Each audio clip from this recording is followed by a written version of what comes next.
¿Qué tal, amigo de Contracara? Bienvenido a una nueva edición de este programa en UPC TV. ¿Qué tal, Manuel? ¿Cómo estás? ¿Qué tal, Martín? ¿Qué tal, amigos? Bueno, la expectativa, Martín. Vamos a ver si este gabinete va a tener una buena fortuna o va a ser un gabinete al cual no le van a dar la confianza. Esperábamos que esto se diera esta semana, pero Sí, bueno, vamos a tener que esperar hasta la siguiente semana, jueves de la próxima semana, si no me equivoco. sí, jueves 4 de noviembre. Esto empezó, como bien sabemos, el lunes. Se Lunes, esperaba sí. que probablemente se votara el lunes o a más Bueno, tardar el martes a hay mediodía, que, como a veces suele ocurrir, hay ¿no? que indicar que falleció el congresista Fernando Herrera, de Perú Efectivamente, Libre. sí. Su fallecimiento fue la razón para poder postergar, ¿no? esta decisión tan importante. Pero lo que llama la atención es que se pensaba que la postergación iba a ser unos días, Sí, que de pronto se reanudaba todo el asunto el viernes de esta semana. sí, Pero no, lo han sí. pospuesto hasta la siguiente semana. Hasta el jueves 4 de noviembre, por supuesto, desde UPC TV mandamos nuestras condolencias a la familia de Fernando Herrera, a sus colegas, por supuesto, ¿no? Es una pena que haya ocurrido en esas circunstancias, ¿no es cierto? Pero efectivamente, ¿no? Tú decías, bueno, estábamos esperando que le den la confianza o no, pero claro, mientras la señora Mirta Vázquez daba su discurso, escuchaba las opiniones de sus colegas congresistas, el presidente Pedro Castillo no parecía ayudarla mucho que digamos, Manuel. Bueno, el presidente Castillo, justo en un momento crucial donde su Sí, gabinete está siendo evaluado, sí, menciona la posibilidad, no la posibilidad, desde él va a proponer un proyecto de ley para que se estatice Camisea, sabiendo el impacto negativo que va a tener este tipo de iniciativa. Entonces, efectivamente. uno ya no sabe qué pensar en función a cómo él lee el escenario político. Sí, sin duda. Yo creo que hay un problema ahí de tiempos, de contenidos, de oportunismos o no, pero claramente no era el momento, ¿no? Porque fue, de hecho, alguno de los argumentos para recriminarle a Mirta Vázquez cuando no había mencionado nada al respecto durante su intervención.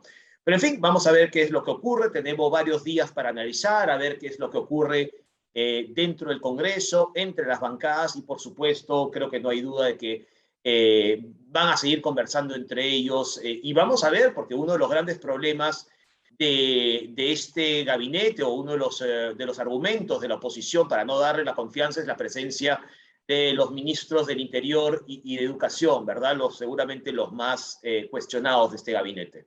Sí, son definitivamente son los dos elementos de perturbación de este Sin duda, gabinete. sin duda.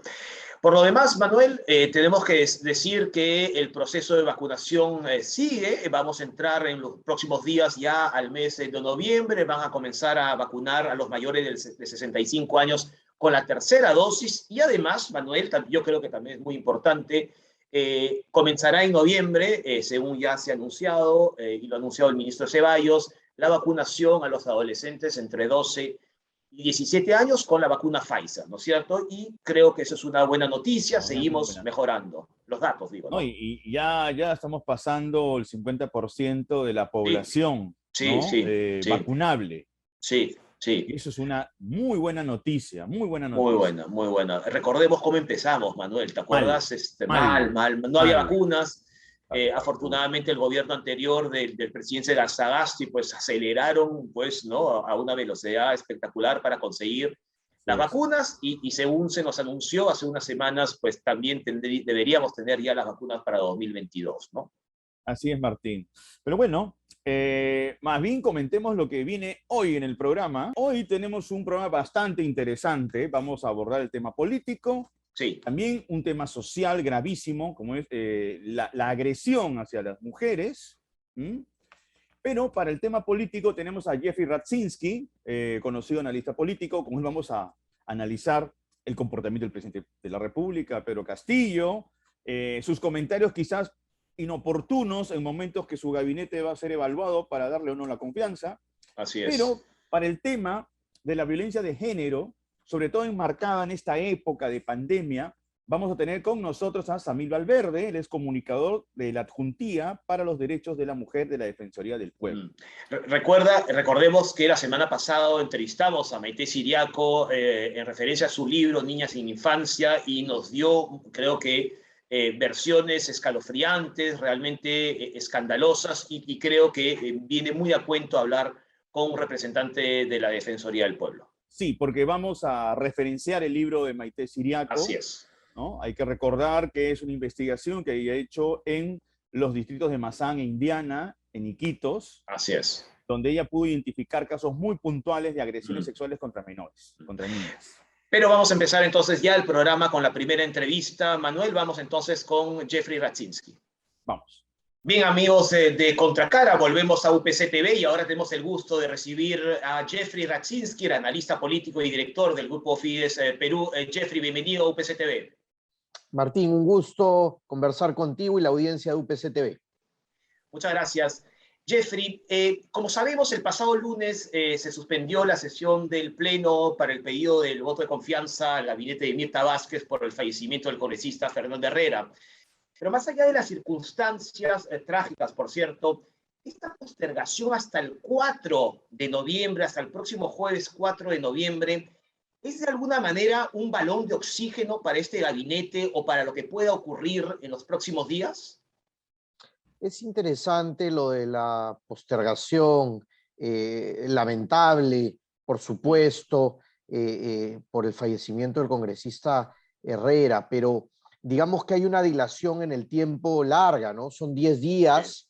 Hay un asunto de forma y uno de fondo que analizar, ¿no? El de forma es que ya había un pleno descentralizado convocado para Cajamarca y luego hay una serie de feriados, ¿no? El feriado nacional y luego un feriado público, así que el jueves siguiente se retomaría. Pero el asunto de fondo es que cuando fue suspendida esa presentación del gabinete, habían muchos mensajes inciertos o contradictorios, porque mientras Mirta Vázquez procuraba generar confianza en el Congreso, y creo que con un tono moderado, conciliador, que era acorde a las circunstancias, teníamos al presidente de la República en esos instantes hablando de estatización, nacionalización, y creo yo yendo en una vía contraria a lo que planteaba la presidenta del Consejo de Ministros. Entonces, si es un balón de oxígeno, me preguntas, pues depende, ¿no? Mi sensación es que muchos congresistas ya tenían su postura tomada antes de oír a la ministra. Eso suele pasar, sí, porque tienen un voto por consigna en ambos lados, tanto los que pretendían dar la confianza como los que no deberían dar la confianza. El asunto es los que están en el medio, yo diría fundamentalmente la bancada de Acción Popular, ¿no? Donde el voto está más fraccionado. Ahí creo que sí hay espacio, digamos, para la discusión estos días y ver cómo se decanta o cuántos en un sentido u otro, me parece. Quizá menos APP y bueno, la bancada oficialista, que es la paradoja más grande, ¿no? sí. Jeffrey, ¿qué tal? ¿Cómo estás? Te saluda Manuel Erauski. Hola, Manuel. Has mencionado un tema que es bastante controversial, ¿no? El tema de Camisea. Tú bien has descrito que la primera ministra Vázquez se ha acercado al Congreso pues con un tono conciliador. Sin embargo, el presidente está teniendo un comportamiento bastante extraño porque no va en coherencia con lo que tendría en mente la primera ministra. Es decir, ¿te parece que esta maniobra de poner sobre el mapa el tema de Camisea tiene que ver quizás con la intención del presidente Castillo de tratar de recuperar ciertos votos que iban a ser adversos en el mismo partido de Perú Libre? ¿Es una especie de acercamiento a Cerrón, te parece? ¿Crees que puede ser esto factible o puede haber otra variable? Factible podría ser, pero no lo veo por ese lado, porque creo que es cierto que está fracturada la bancada oficialista.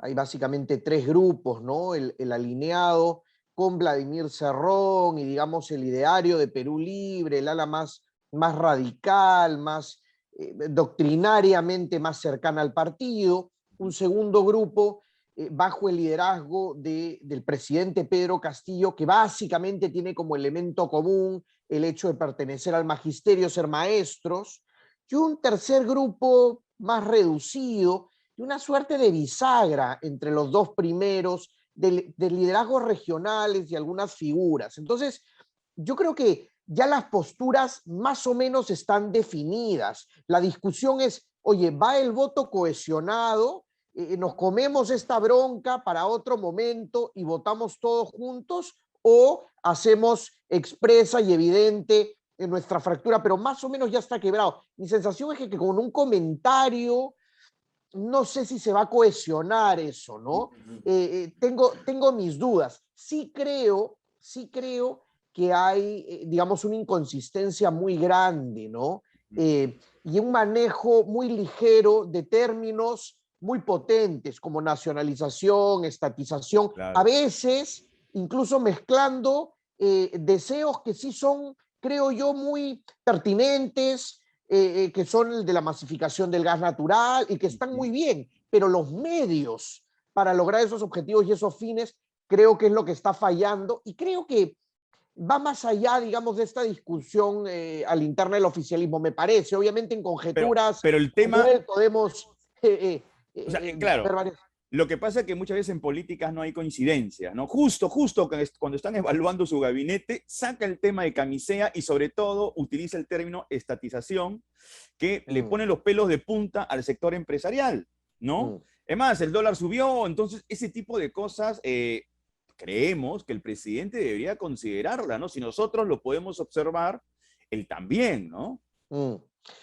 Creo que el presidente jugó a que ya tenía los votos para la confianza y que la confianza se iba a otorgar ayer.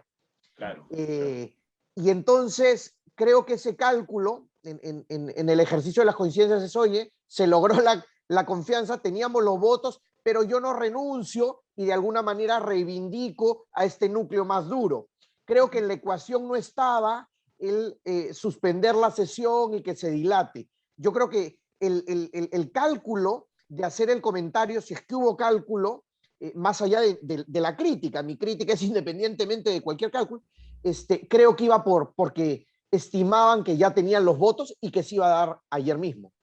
Hablando de cálculos, Jeffrey, el gabinete de Mirta Vázquez juramentó el 6 de octubre, es decir, hace más de 20 días, ¿no? Y ya se sabía en aquel momento quiénes eran los ministros del Interior, Barranzuela, y quién era el ministro de Educación, Carlos Gallardo. Hay un movimiento político también desde la oposición, en el sentido que han tenido el tiempo suficiente para incluso interpelar a los dos ministros cuestionados, que por cierto, es la gran duda si es que votan a favor o no de esta confianza, aunque Renovación Popular, a través de José Cueto, ya han señalado que no iban a votar a favor de la confianza. ¿Crees que también ahí hay una maniobra política de dejar que se presente este gabinete con Barranzuela y con Gallardo como sus ministros? Me parece que la oposición parlamentaria desperdicia nuevamente una oportunidad para hacer control político. Y digo nuevamente porque el primer caso fue con el exministro de Trabajo, Iber Maraví. Muchas críticas, muchos discursos, pero se quedaron en una interpelación, luego postergaban los días para una moción de censura, sí. Creo yo calculando, ¿no?, el tema de la cuestión de confianza, un error en mi opinión, más allá de ese cálculo, porque perdieron la oportunidad, digamos, de fortalecer políticamente el discurso opositor o por lo menos hacerlo más coherente. Y aquí me parece que pasa algo similar, porque como bien anotas, luego de 20 días, el ministro del Interior me parece que ya debió haber sido interpelado por el Congreso de la República. Solo fue citado a la Comisión de Defensa, pidió postergar, no hay ninguna moción de interpelación, que es relativamente fácil, porque no requiere tantas firmas tramitarla, y podrían ir incluso por una censura antes de la presentación del gabinete. Es constitucional. Entonces, lo que digo es que, primero, no hay liderazgos opositores. ¿Quién es el líder de la oposición? No hay, segundo, claro, no hay una cohesión parlamentaria, y en eso se parece mucho oficialismo y oposición. Entonces, hay mucha inconsistencia. Y hay falta de control político real en el marco y los cánones de nuestra Constitución. Y seguimos en espacios en ambos extremos, algunos hablando de vacancia, otros hablando de disolución, llegando a los maximalismos, que creo yo serían un error y serían inconvenientes en un momento como el actual, y nos olvidamos de mecanismos potentes también como la censura de ministros, que para eso están, ¿no? Y entonces, sí, coincido, creo que se ha pasado el tiempo y no hay un control efectivo y sobre todo, yendo a los asuntos de fondo, Manuel, Martín, hay una falta de claridad en la agenda pública, tanto del Ejecutivo como del Parlamento. Fíjense que recién en el próximo pleno van a crear la comisión en el Congreso para designar a los directores de BCR que les corresponde. Sí, pues, No avanza a buen ritmo la designación de magistrados del Tribunal Constitucional. No hay un solo proyecto de alguna de las reformas que promovieron en campaña. Han pasado 3 meses. Y del Ejecutivo tampoco hay claridad. Idas y vueltas, marchas y contramarchas. Entonces, esa falta de agenda impide que haya debate sobre puntos concretos. Después pueden haber coincidencias y discrepancias, pero por lo menos tiene las prioridades asignadas. Cuando la ciudadanía sí tiene claras las prioridades. Empleo, salud, enfrentar la corrupción, educación, clarísimo. seguridad.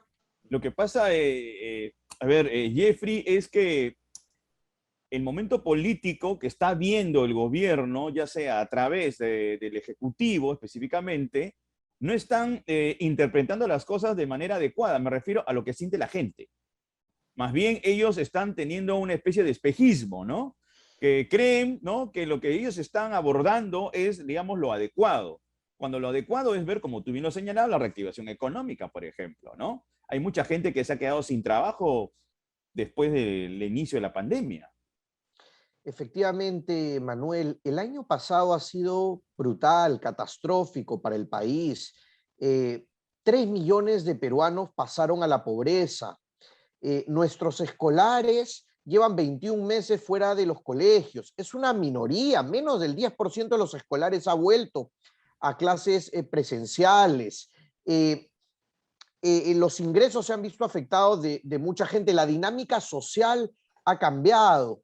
Entonces, hay problemas urgentes que resolver. Afortunadamente, la vacunación marcha, parece que relativamente bien. Estamos en un promedio latinoamericano. Tampoco es que seamos un ejemplo, pero considerando que comenzamos tarde porque nos demoramos en comprar vacunas, pues sí ha habido, digamos, una hilación y vamos a buen ritmo. Son pocas las regiones que están rezagadas. En eso creo que también toca decirlo, se está avanzando bien, pero el punto neurálgico creo que va con la reactivación económica y el empleo, porque puede haber crecimiento económico por cifras agregadas, porque es un año muy bueno para la minería, el precio del cobre, que es nuestra principal exportación, está altísimo, para la agroindustria, y la agroexportación es un buen año, también para la pesca, pero el empleo es lo que tenemos que ver y el empleo todavía está afectado, ¿no? Y ponía el énfasis también en educación porque es muy fuerte y los especialistas en ello han hablado muy claro. El daño a la sociedad es muy grande y repararlo va a tardar mucho tiempo. Bueno, es un asunto que impacta a todos los países del mundo. Bueno, a cada país según también las fortalezas que tenga y las debilidades. Nosotros tenemos una precariedad en el sistema educativo, cosa que la pandemia pues, nos va a afectar muchísimo más que países desarrollados. Ahora, quería hacer una repregunta. ¿A qué está jugando el presidente? Es decir, tiene a dos personajes en el gabinete que son sumamente rechazados, que son el ministro del Interior y el ministro de Educación. Y que eso le puede costar una serie de problemas. Incluso que cuando se vaya a decidir si pasa o no pasa ese gabinete, ellos pueden resultar, a fin de cuentas, un elemento de perturbación. Considerando esos riesgos, ¿qué crees que el presidente está analizando? Bueno, creo que hay cuotas de poder también, ¿no? De hecho, cuando citas, por ejemplo, el ministro del Interior, creo que es la cuota más cercana a Perú Libre y el serronismo, si cabe el término. Claro. Y en el caso de educación hay un tema también ese sindical cercano al propio presidente de la República. Entonces, hay una serie de ejes y una lógica política detrás. Ahora, quedan 10 días para que se vuelva a presentar el gabinete. Podría ser también el presidente un cambio, como ocurrió a los 19 días de gobierno en el Ministerio de Relaciones Exteriores, ¿no? Entonces, vamos, ¿qué pasaría si en el transcurso de estos días cambia al ministro del Interior. No lo sé. Yo creo que sería un guiño positivo a la oposición. No a la oposición más recalcitrante que tiene decidido y no le va a dar la confianza ni al anterior, ni a este, ni al siguiente gabinete, pero sí a esa oposición más moderada que con todo derecho pues critica la designación de personajes tan cuestionados, pero como decía, tampoco opera políticamente y ni siquiera los interpela. Entonces, tampoco hace uso de las herramientas que tiene a su alcance. No sé si me explico. Sí. Ahora, Jeffrey, Manuel te preguntaba a qué juega el presidente, y yo quiero irme al otro lado. ¿A qué juega la oposición? Porque yo, francamente, creo que una de las palabras más mentadas desde, no sé, 29 de julio probablemente, ¿no? Es aquel tufillo de un posible pedido de vacancia, ¿no es cierto?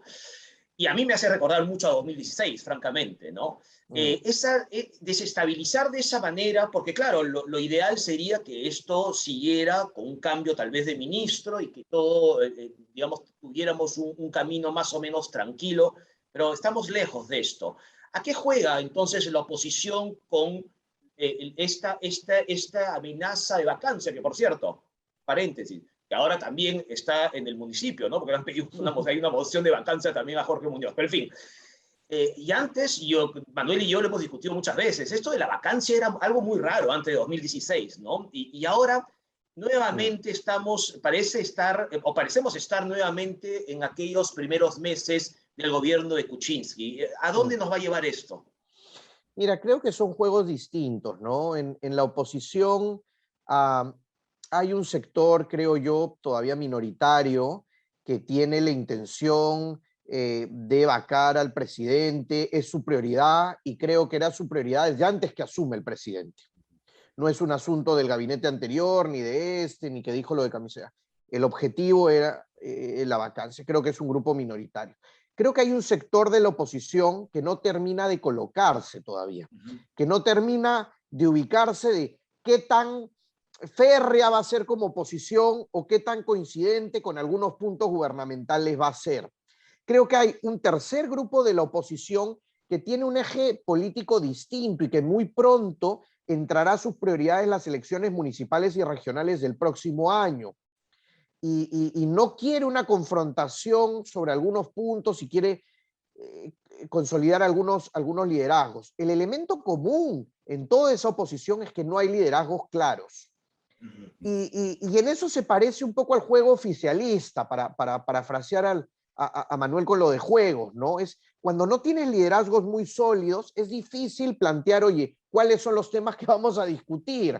¿No? Tienes muchos interlocutores y tienes mensajes dispersos y creo que eso es uno de los elementos comunes. Yo rescato lo que tú decías, Martín, en relación que la vacancia era, como corresponde, un asunto excepcional, igual que la disolución del Congreso, que en los últimos años han pasado a la discusión cotidiana como que fueran elementos que se pueden plantear cualquier mes. Y eso es muy peligroso para una democracia y más para un sistema como el nuestro, presidencialista o semipresidencialista. No somos un régimen parlamentario. Entonces, en principio se elige y este Congreso, nos guste o no, y esta presidencia, nos guste o no, debería durar los 5 años y solo por asuntos extremadamente excepcionales, en ambos casos, el periodo debería ser recortado. Entonces, si permanentemente tenemos en la discusión estas medidas extremas, creo que cometemos un error. Y por eso decía que hay medidas muy duras, muy drásticas, sin caer en esos extremos. Por ejemplo, la censura ministerial. Claro. Ahora, Jeffrey, quisiera tu opinión sobre lo siguiente. Chile en este momento está en un proceso para reelaborar su Carta Magna. Cuando concreticen esto, ¿tú crees que ese hecho puede darle confianza al gobierno actual para emprender de una manera ferviente y apasionada cambiar nuestra constitución, entrar en un proceso de ese tipo? Es complicado porque son situaciones bastante diferentes. En primer lugar, lo entiendo. Solamente te lo pregunto conectando que nosotros últimamente estamos muy expuestos a los discursos retóricos y populistas. O sea, partiendo de ahí, pueden, digamos, sentirse seguros, ¿no? Entiendo, hay un ánimo regional, pero Evo, mira, en fin. en el caso de Chile, el hito más cercano va a ser que ocurra con sus elecciones presidenciales, ¿no? Que son en 3 semanas. Entonces, vamos a ver qué ocurre. Ya vemos ahí que hay una polarización mayor a lo que suele haber en Chile, en ambos lados del espectro. Y recordemos que en Chile hubo una movilización social muy grande, lamentablemente acompañada también de una violencia muy grande de un sector, ¿no? Pero hubo una movilización grande y sostenida y creo que ese fenómeno no está ni cercano en este momento en el Perú. En el caso de una nueva constitución en el Perú, hay 3 cosas que la alejan. La primera es que en el Congreso de la República mayoritariamente no se quiere una nueva constitución. Lo segundo es que la mayoría ciudadana tampoco quiere una constitución. Y agregaría un tercer punto, que incluso entre los votantes de Pedro Castillo, uno de los incentivos principales para votar por él no era una nueva constitución. Si uno revisa cuáles fueron las motivaciones, las principales banderas, digamos, para votar por Pedro Castillo, en primer lugar era el simbolismo de lo que representaba un cambio en el marco de una crisis, de una pandemia, y todo este simbolismo también popular, ¿no? Maestro de escuela rural, rondero, campesino. En segundo lugar, el antifujimorismo muy fuerte.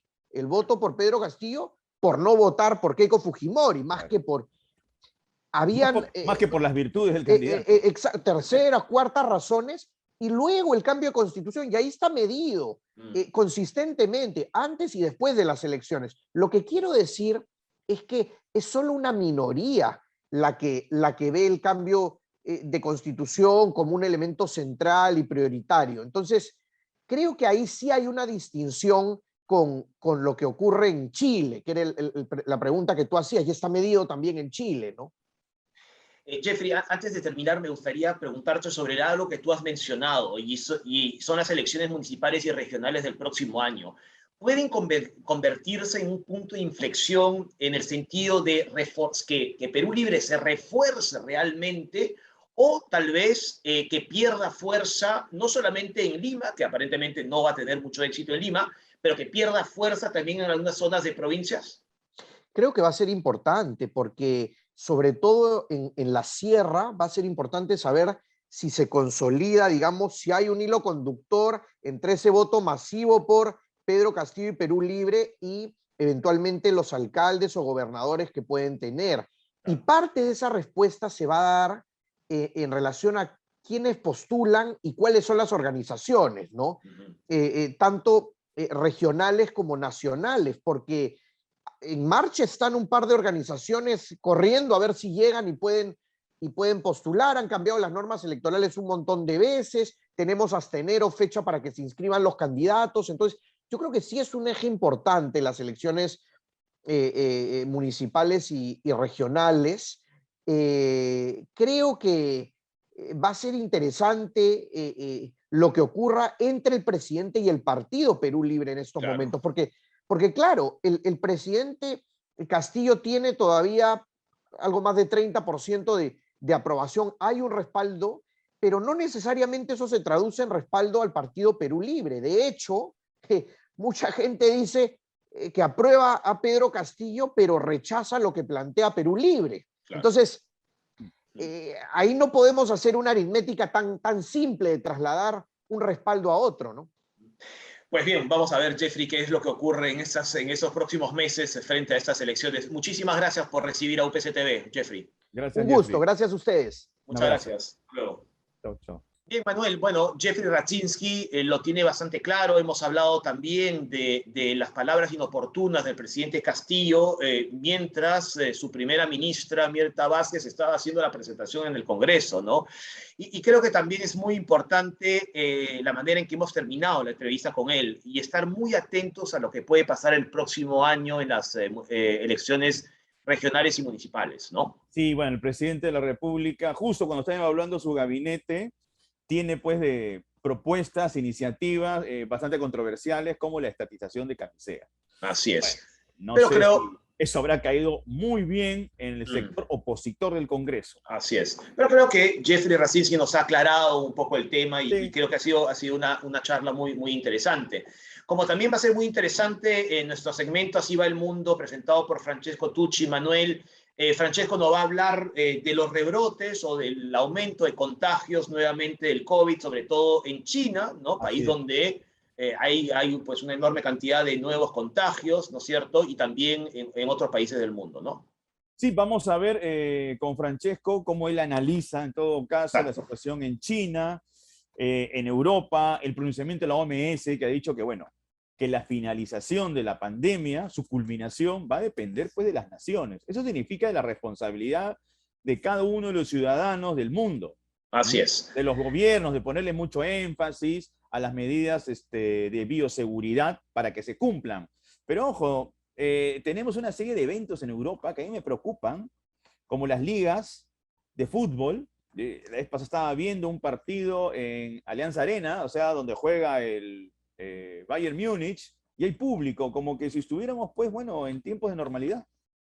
Así es, Manuel, pero Francesco seguramente nos los va a explicar mucho mejor. Así que adelante con Así va el mundo.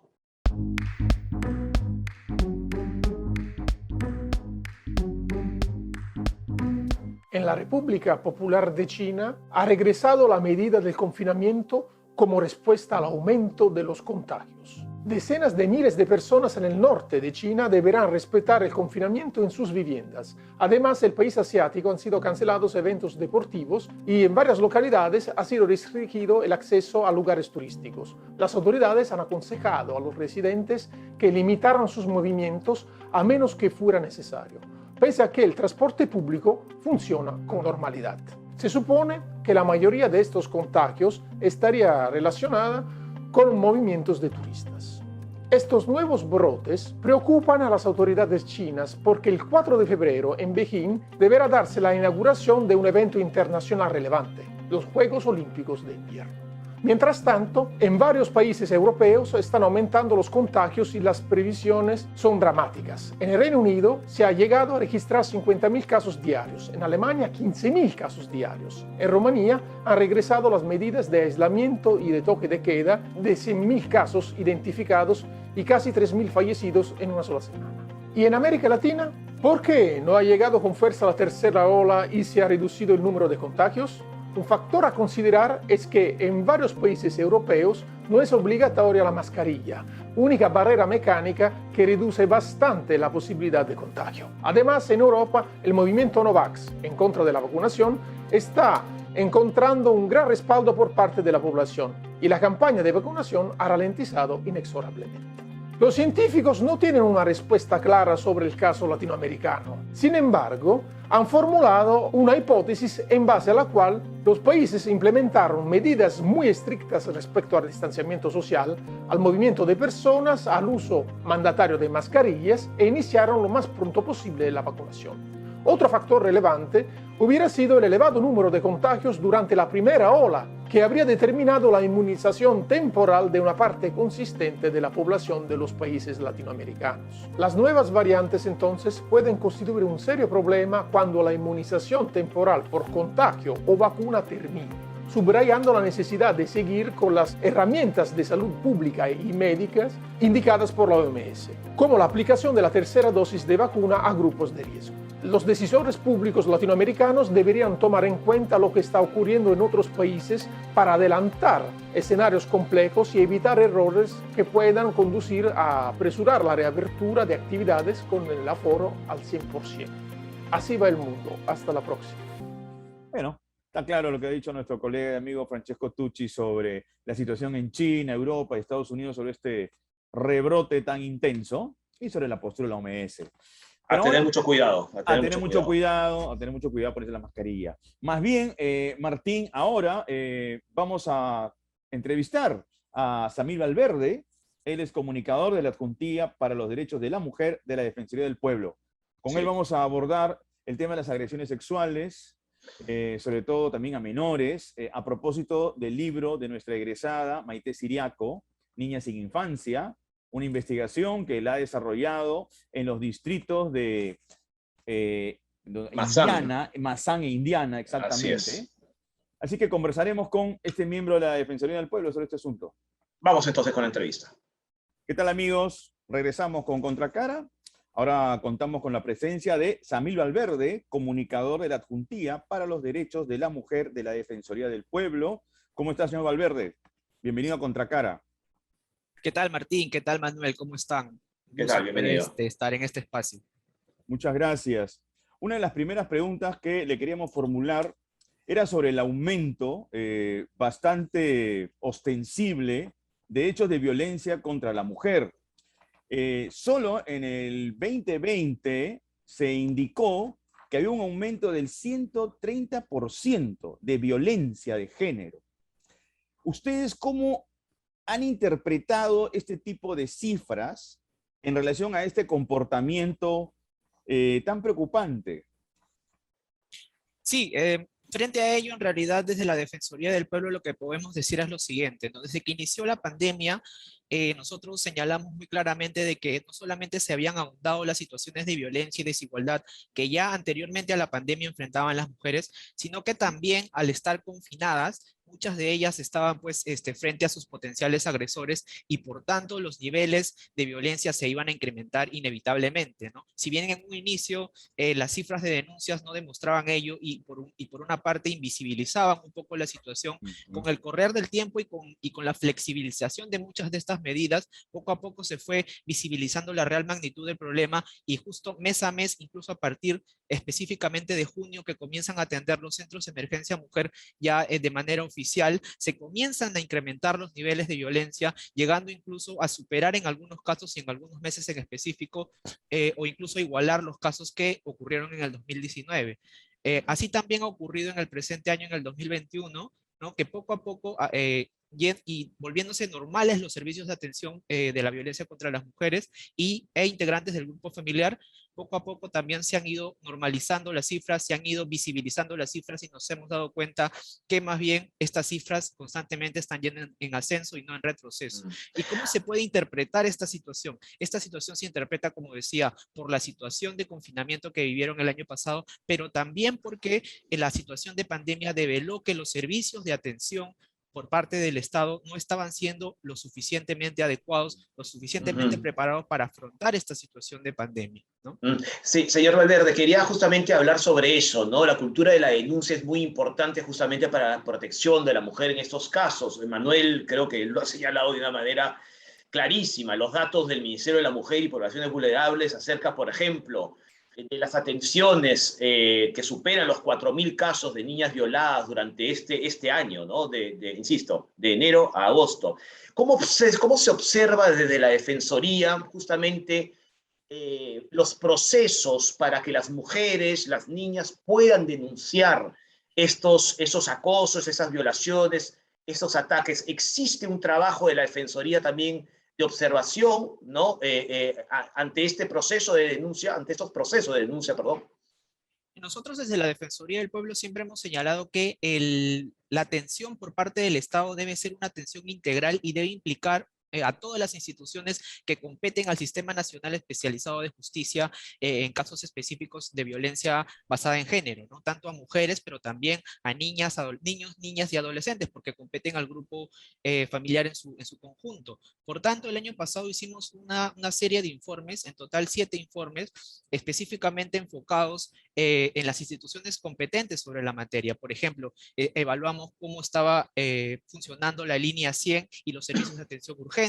Por otro lado, también evaluamos cómo se estaba dando el papel del Ministerio de Justicia a través de la defensa legal. También analizamos cómo las fiscalías y cómo el Poder Judicial estaba reaccionando frente a esta problemática.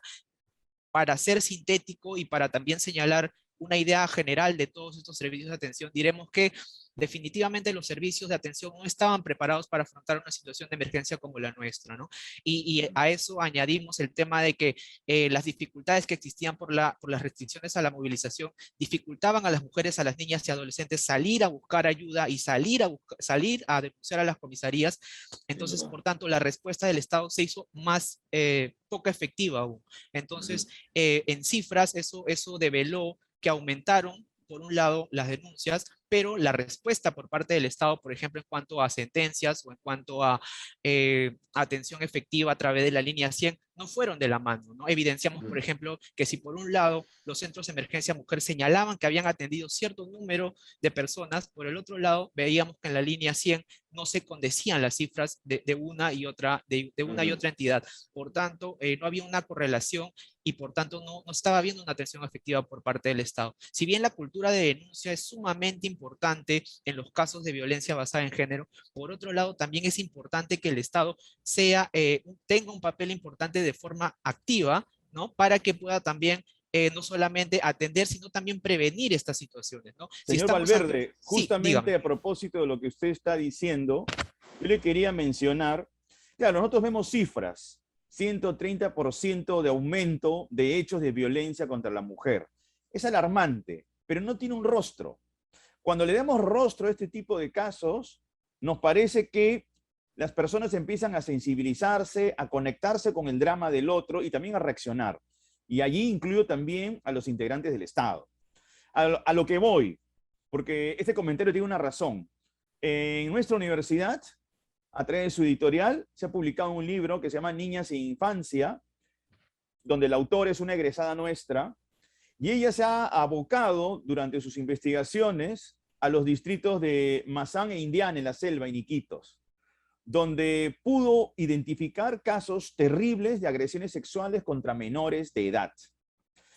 El gran problema, aparte de las agresiones, es que no existen en esos lugares representantes del Estado, ya sea un centro de emergencia mujer, por ejemplo, que debería existir, para que puedan abordar este tipo de dramas.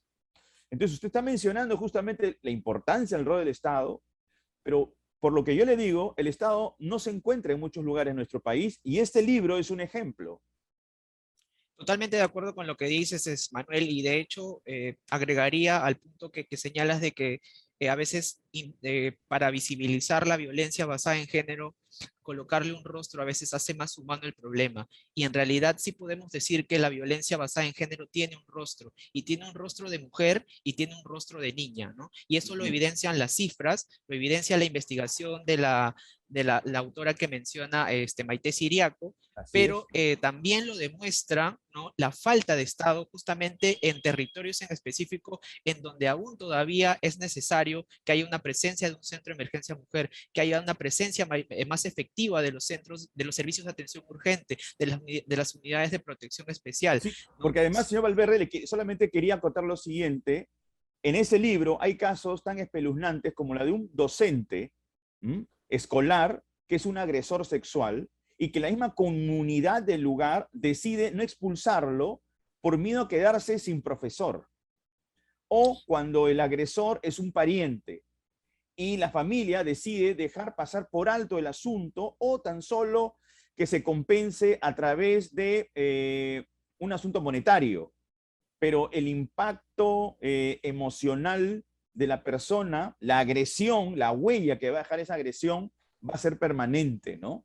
Sí. Sí, sobre ello, desde la Defensoría del Pueblo tenemos la visión bien clara de que para atender específicamente los casos de violencia, pero sobre todo los casos de violencia sexual hacia niñas y adolescentes, hay que tener un enfoque primero de niñez y adolescencia. Un enfoque de niñez y adolescencia implica reconocer, escuchar y atender las opiniones y advertir las señales de violencia que puede estar sufriendo los menores de edad en este caso, ¿no? Por otro lado, también hay que tener muy en cuenta el enfoque de interculturalidad, entender que la violencia no tiene el mismo impacto, la misma magnitud a veces en algunos espacios en donde mencionas justamente que el Estado es inexistente y además de ello, que ciertas prácticas de repente culturales pueden permitir en algunos casos que se normalice la situación de violencia. No hablamos solamente de pueblos que no tienen Estado, también hablamos de territorios de ciudades también, en donde a veces la normalización de violencia hace que la cultura de denuncia no sea suficiente o esta no sea Ujú. inexistente, y ello no permite que justamente las mujeres puedan denunciar efectivamente la violencia, y que por otro lado el Estado, al no tener al normalizar en algunos casos ciertas situaciones de violencia, como pueden ser, por ejemplo, situaciones de acoso o situaciones de desaparición incluso de mujeres, eh, al normalizar estas situaciones, lo que hacen es no tener una capacidad de poder responder adecuadamente a estas denuncias. Entonces, eso Ujú. también desalienta, desmotiva a las mujeres a poder denunciar estos casos de violencia, y eso lamentablemente, a veces empezando por situaciones de violencia de menor magnitud, pueden terminar Ujú. en situaciones de violencia de mayor magnitud, ¿no? Señor Valverde, quería además que detallara esto que ha mencionado, porque a raíz del 11 de octubre, que es el Día Internacional de la Niña, Defensoría del Pueblo le pidió al Estado garantizar justamente la atención plena a las niñas víctimas de violencia sexual. Lo que ha observado claramente la Defensoría es la pregunta de Manuel y su respuesta, y es una ausencia del Estado. ¿Qué más se puede hacer? ¿Qué más puede hacer desde su lado la Defensoría? No sé si es campañas de comunicación para que las niñas de alguna manera sepan que tienen que denunciar, pero que tienen que denunciar, sí, pero que tienen un lugar donde denunciar, ¿no es cierto? A veces cuando se aborda el tema de la violencia basada en género, se cree que las manifestaciones directas son únicamente parte de este conglomerado de situaciones de violencia. Pero hay que entender que también la violencia es estructural hacia las mujeres. Empieza a veces desde casa, empieza a veces desde la práctica de ciertos estereotipos de género, de ciertas asignaciones de roles en el hogar, y que esto lleva consigo situaciones de discriminación hacia las mujeres, que progresivamente ven limitadas sus oportunidades para el desarrollo, tanto en el hogar, pero también en espacios públicos, ¿no? Esto Ujú. incluso deriva en situaciones progresivamente que se les limita los derechos a la participación política, los derechos a estudiar la carrera que desean. No, y la Entonces, amenaza, perdón que lo corte, señor Valverde, pero también la amenaza y la obligación de mantener silencio, ¿no? En el caso de ser, pues, violentada, ¿no? claro, y justamente de hecho una manera de responder frente a la situación en la que muchas mujeres deciden afrontar esas situaciones de desigualdad, salir de esas situaciones de desigualdad, participar en política, participar o estudiar cierta carrera, ir a la universidad. Frente a esa situación en la que ellas deciden salir de ciertas situaciones de violencia estructural, es que justamente la violencia directa, como actos de hostigamiento, actos de acoso, actos de violencia ya más directa, como el feminicidio o las tentativas de feminicidio, justamente lo que hacen es evitar, ¿no?, que ese orden se subvierta, y que las mujeres justamente salgan de ese papel subordinado y de esa relación de poder que las confronta, y que no permite que haya una igualdad con sus pares masculinos. Entonces, creo que una forma importante de poder abordar la violencia es entenderla como una situación social, una situación estructural, y que no solamente se vea caso por caso o cifra por cifra, porque detrás de esa cifra, detrás de ese caso, por lo general lo que vemos es que se repite todo un ciclo de violencia que empieza desde la niñez, continúa en la adolescencia Claro, y claro que sí. termina en la adultez, que va desde situaciones muy específicas, como señalaba, de los roles asignados en un hogar, y termina por lo general en la situación más atroz de violencia, que viene a ser el feminicidio, ¿no? Entonces hay que entenderla primero como un ciclo de Ahora, violencia, hay que explicarla así para poder afrontarla también. es un ciclo de violencia definitivamente, como usted lo está describiendo, dentro de una comunidad, una sociedad que tiene pues un proceso de descomposición, de disfuncionalidad. Frente a ello, en términos prácticos, señor Valverde, si una madre de familia de una comunidad donde no existe pues una presencia de Estado, no existe un centro de emergencia mujer, por ejemplo, y se entera que su niña ha sido agredida, ¿qué es lo que tiene que hacer? ¿A dónde tiene que ir? Porque también hay un asunto de desinformación para muchas personas. La Defensoría del Claro, Pueblo en ese sentido, ¿qué papel puede cumplir? nosotros tenemos 38 oficinas desplegadas a nivel nacional, siempre estamos constantemente viajando, comunicándonos. Ahora por el tema de la pandemia, de hecho, se han reducido esas intervenciones, pero constantemente estábamos haciendo viajes itinerantes justamente para poder recoger de testimonios de las personas y de alguna forma poder reforzar el papel del Estado, que es finalmente nuestra labor constitucional. Pero lo más importante ahí, según lo que mencionas, Manuel, de hecho es poder establecer alianzas con las mismas comunidades, con las mismas autoridades comunales, que justamente permita, ¿no?, que a través del papel que cumplen ellos, ¿no?, en sus comunidades se puede establecer cierto nivel de relación que permita poder coordinar y poder coordinar, por ejemplo, con la Policía Nacional, que se encuentre más cercana, con las autoridades comunales que se encuentren más cercanas también, hacer todo este tema de interacción, pero esa interacción va a ser posible cuando estas personas o cuando estas autoridades sean también concientizadas sobre lo grave que significa el problema de violencia hacia las mujeres, ¿no? Entonces, ese nivel de interrelación no va a ser suficiente si no hay un trabajo previo con ellos también. Ese trabajo, señor Valverde, sí me gustaría que nos comentara si es que la Defensoría tiene un trabajo directo y constante con otros sectores del Estado, ¿no? Como el Ministerio de la Mujer, y poblaciones vulnerables, o de desarrollo e inclusión social, con la policía, con el Ministerio de Justicia, por ejemplo. ¿Existe una coordinación o un grupo de trabajo constante justamente para, digamos, ir hacia el camino para que estas mujeres no se sientan, pues, totalmente ignoradas y olvidadas en sus denuncias, ¿no? Nosotros trabajamos activamente como Defensoría del Pueblo en la Comisión Multisectorial, que justamente agrupa las instituciones competentes en esta materia. Pero ese trabajo no es suficiente, porque si bien este trabajo se realiza coordinadamente con todas las instituciones, de hecho también se tiene que establecer un nivel de coordinación a nivel regional también. Por ello existen las instancias de concertación regionales, las instancias de concertación provinciales y las instancias de concertación municipales. Todas estas, lamentablemente por la pandemia, han ido perdiendo su vigencia. Muchas de ellas no han desarrollado reuniones que son obligatorias por cada una de las autoridades locales que se encuentran en su comunidad, ¿no? Si una municipalidad distrital advierte que la situación de violencia es grave en su jurisdicción, en los anexos incluso que representa, ¿no? Entonces es necesario que convoque a esa instancia distrital, porque esa instancia distrital va a agrupar, por ejemplo, a la autoridad a la autoridad policial, perdón, a la autoridad del Ministerio de la Mujer que se encuentra en el sitio, a la autoridad del centro de salud. Entonces, este nivel de articulación existe en la ley, ¿no? Esta es materia obligatoria para las autoridades, pero lamentablemente por la situación de pandemia todavía no termina de articularse, todavía no termina de activarse, sí, pues. y nosotros justamente estamos haciendo un trabajo desplegando a través de nuestros comisionados en las 38 oficinas a nivel nacional para que estos espacios se reactiven, para que estos espacios realmente sirvan de articulación para detectar, advertir, prevenir y también en cierto momento sancionar los casos de violencia contra las mujeres. Señor Valverde, le agradecemos mucho su presencia aquí en Contracara. Es un tema urgente, es un tema que no se agota. Esperamos tenerlo en otra ocasión para poder seguir analizando esta situación y también usted nos haga saber las actividades que viene cumpliendo la Defensoría del Pueblo para combatir justamente este tipo de agresiones.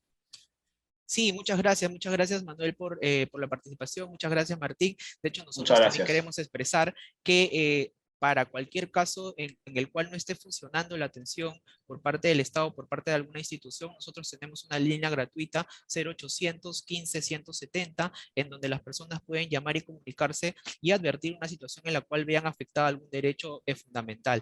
Por otro lado, también tenemos nuestras 38 oficinas, como digo, a nivel nacional. Pueden visitar nuestra página web y pueden enterarse cada uno de los números de estas oficinas, y además de ello nuestras redes sociales que siempre se encuentran activas para cualquier caso o consulta.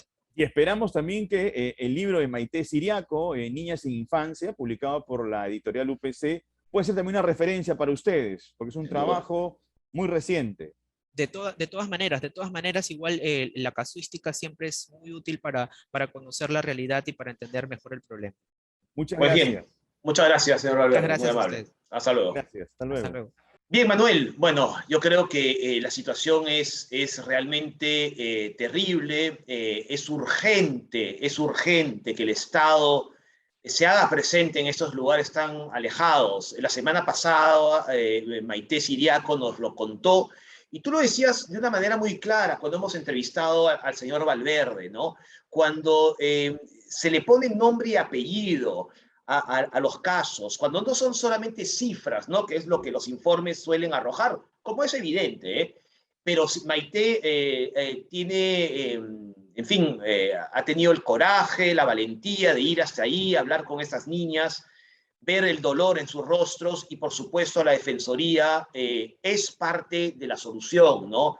De exigir al Estado que se haga presente en todos los sectores, ¿no? Es uno de los brazos que tiene el Estado, ¿no? Sí. Es uno de los brazos que tiene el Estado. Lo que Pero es ocurre terrible. que hay otras esferas del Estado que no se encuentran accesibles para estas personas. Sí. Son lugares muy alejados de nuestra geografía, ¿no es cierto?, de difícil ingreso a esas zonas, pero eso no es argumento suficiente. No. Sigue siendo el Perú, es el Perú, y por supuesto estas niñas peruanas, como todos nosotros, merecen la atención del Estado rápidamente, porque estamos hablando de algo extraordinariamente grave, ¿no? Es urgente que el Estado se haga presente en esas zonas que hemos mencionado. Así es, Martín. Bueno, Martín, antes que finalice el programa, solamente esperamos que la próxima semana se reanude en el Congreso toda esta evaluación al gabinete. Sí. Y tengamos pues ya una noticia clara, ¿no? Si es que le van a dar la confianza o no. Mira, tú y yo ya hemos hablado que la designación de Mirta Vázquez había rebajado un poco la tensión política, ¿no es cierto? Pero claro, como las cosas no pueden ser completas, aparentemente rebaja la tensión, pero incluye a 2 ministros que vuelve a remecer un poco ese ambiente, ¿no? Pero, como tú dices, vamos a esperar a la próxima semana a ver qué es lo que ocurre en estos días, que se me ocurre que va a haber mucho movimiento, ¿eh? Más bien, quería recordarte, Martín, poder analizar brevemente un comentario sobre el terrible hecho que ocurrió en un set de rodaje de cine con el conocido actor Alec Baldwin. Terrible, terrible. Sí, que de manera involuntaria mató a su directora de fotografía e hirió al director de la película. Así es. Lo que hemos tenido como información por los distintos medios de comunicación es que a él se le entregó una pistola, un arma de utilería, que supuestamente no era de verdad, sino de fogueo, pero lamentablemente alguien allí, un encargado de la armería, de la producción de este rodaje, no se percató que era un arma de verdad y donde habían municiones de verdad. Y generó esta tragedia. Sí, lamentable, la verdad es lamentable. Las investigaciones están en curso, apuntan a que algunos de las personas que podrían ser responsables ya había tenido problemas en otros rodajes, ¿no es cierto? Hay una serie de irregularidades que evidentemente tienen que ser revisados, pero es sin duda alguna una tragedia, por supuesto, sobre todo para la persona fallecida, para el director herido y por supuesto para Alec Baldwin, que va a tener pues un trabajo de recuperación seguramente muy largo, ¿no? Muy largo. Bueno, y hay que hablar de la persona que ha fallecido, ¿no? Sin duda, sin duda. Nadie va a poder recuperarla. Exactamente. Por negligencia, exactamente. por desprolijidad, porque ¿cuántas películas se filman al año del género, digamos, western o de violencia? Bueno, muchísimas. Muchas. Y son casos muy puntuales donde han habido este tipo de situaciones. Recuerda también que el hijo de Bruce Lee, Brandon Lee, cuando filmaba El Cuervo. El Cuervo, claro que sí. Año 93 falleció. Sí. También porque dejaron parte de una munición, de verdad. Sí, pues, imagínate. Pero en fin, esto vamos a ir viendo los resultados de la investigación. Solamente quería terminar con lo siguiente, Manuel, acerca de este aumento preocupante de los contagios por COVID-19, sobre todo en el hemisferio norte, en Estados Unidos, ¿no es cierto?, y en Europa, y en Rusia, por cierto. Te lo digo porque vemos fútbol todos los fines de semana, ya los estadios están al 100%, ya no hay restricciones. Sí. Veo con preocupación mucha gente en el estadio sin mascarilla, mucha gente. Y lo otro que pasó al otro lado del charco en Estados Unidos el pasado fin de semana fue el Gran Premio de Fórmula 1 en Austin, Texas. ¿Tú sabes cuánta gente fue entre el viernes, sábado y domingo, Manuel? 400,000 personas. Bueno. Se dice rápido, pero es un montón de gente. Sí, no. Y yo, que sigo estos eventos al minuto, porque es algo que disfruto mucho, muy pocos con mascarilla, Manuel. Muy poquitos con mascarilla. Ese era un tema que conversábamos antes de pasar al análisis de Francesco Tucci. Justamente sobre este tema que tiene que ver con el aumento de contagios en Europa y Estados Unidos. En estos países la gente no se está cuidando. Nos está Y cuidando. nosotros Y espero, tenemos que cuidarnos. exactamente, No a eso iba. Sigamos usando la mascarilla, que no pasa nada, que es importante hasta que esto vaya acabando. Así que nada, solamente quería comentar eso, Manuel. Bien, Martín. Bueno, nos vemos la próxima semana, ¿te parece? Eso es. Hasta la próxima semana con todos. Que hay novedades. Chau, Chao, chau. chao, chao.